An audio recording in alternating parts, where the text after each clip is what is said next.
Yes, good afternoon po sa inyong lahat. Manila Bay Dolomites, saan po tayo at paghapon na. Syempre, ang inaabangan natin dito ay ang sunset. Wala po kayong ibang gagawin kundi ay ang maglakad-lakad, picture-picture lang, tamang upo lang habang nagaantay ng sunset, or yung iba naman ay nagja-jogging naman po or takbo-takbo lang din. So yung iba naman, lalo na sa mga grupo or magpapamilya, magbabarkada, ay tamang upo lamang habang nagkukwentuhan.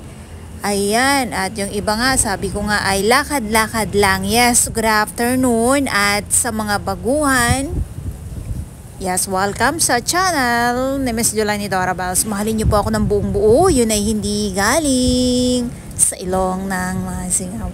Karusubuan. At pag sa hapon ay ang sunset ang inaabangan natin dito. So, ang sweet naman nila, kuya. Buti pa sila, ano? Ang sweet nila. Ang sweet nila. So, ikaw ba?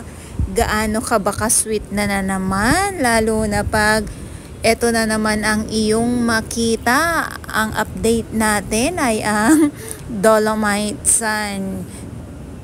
Inaayawan. Inaayawan nga ba? Kunwari lang, charis. Ayan. Good vibes lang po sana tayong lahat, no? So, marami tayong mga viewers. O, sila kuya, sarap na sarap sa kanilang pagpipicture. May mga iilan tayong mga viewers. Ayaw, pero patuloy na inaabangan ng ating mga update dito sa Manila Bay Dolomites Sun. At syempre hindi natin makakalimutan ang ating mga Manila Bay Warriors, ang ating Estero Rangers na DENR, MMDA, DPS Mandaragat. Doon naman po sa Manila Yacht Club. Ang sweet naman ng dalawa. O, di ba? Lalo na kung katulad nito, ng dalawang mag-lovers na ito. At syempre may mga bisita pa din po tayo dito na ibang mga lahi.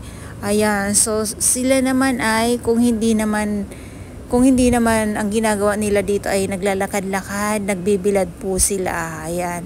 At yung iba naman ay picture lang din. So yung iba din ay karamihan dito yung nagbibilad sila. Yung iba naman ay nag-aantay ng sunset pag sa hapon. So dahil nga po ay maganda ang panahon natin, dahil tag-init na din. Yes, tag-init na din. Summer na summer na. Ramdam nyo na po ba ang tag-init?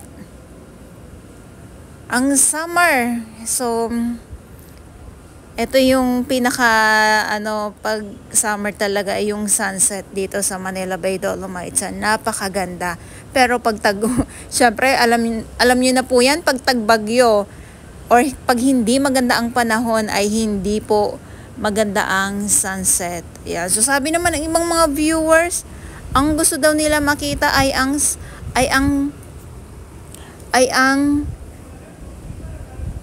sunrise daw po paghapon. Napaisip ako doon. 'Di ba ang sunrise sa umaga? May mga viewers tayo talaga na minsan mga mga patawa lang talaga. Ayan. Syempre good vibes lang po tayong lahat. At yung iba naman dito ay katulad nito. Yung ating mga bagets, sabi ko nga may mga kanya-kanyang kayong dapat gawin dito. Nasa sa inyo na po yan. Nasa sa inyong mga sarili, isipan kung paano nyo po pasiyahin ang inyong mga nararamdaman. Bahala na po kayo, ha. So may mga iba naman din dito. Yes, may mga iba din naman dito ay itong 500 meters ng Dolomites Sun. Talagang nilalakad po nila yan.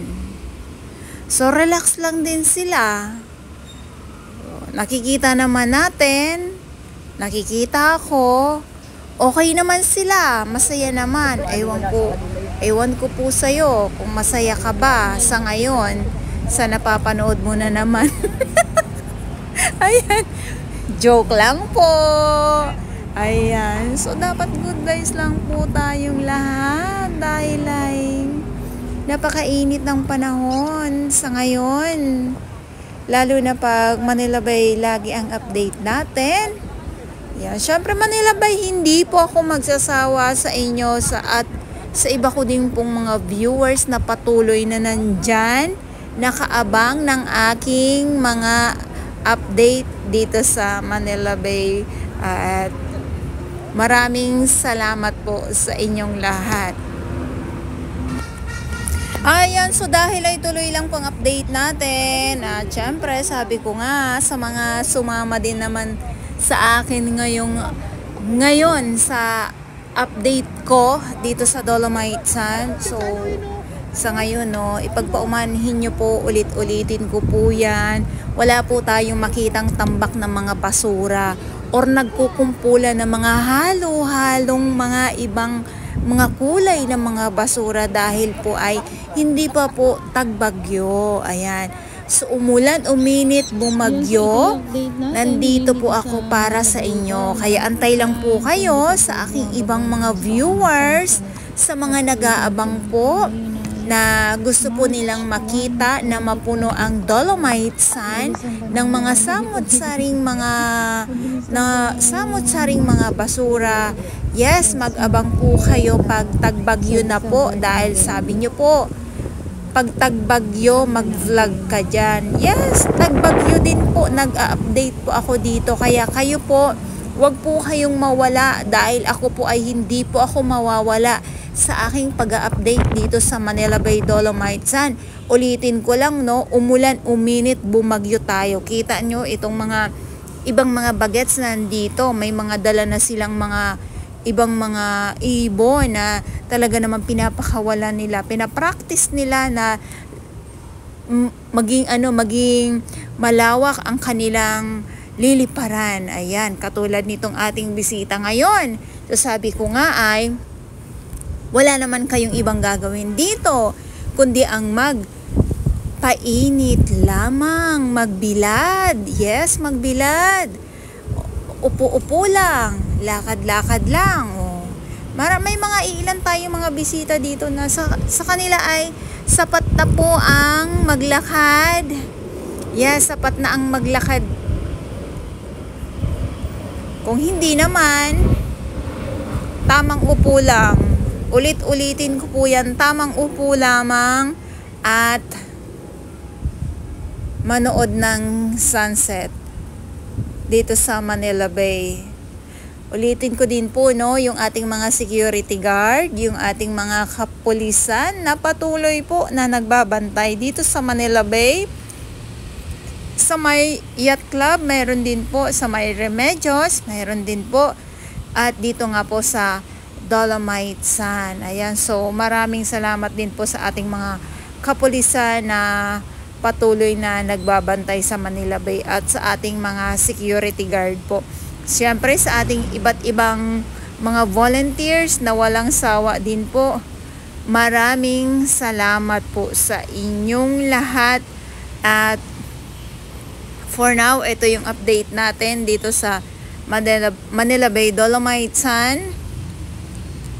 At maraming salamat po sa talaga namang laging nakaabang. Maraming salamat po sa pagmamahal ninyo.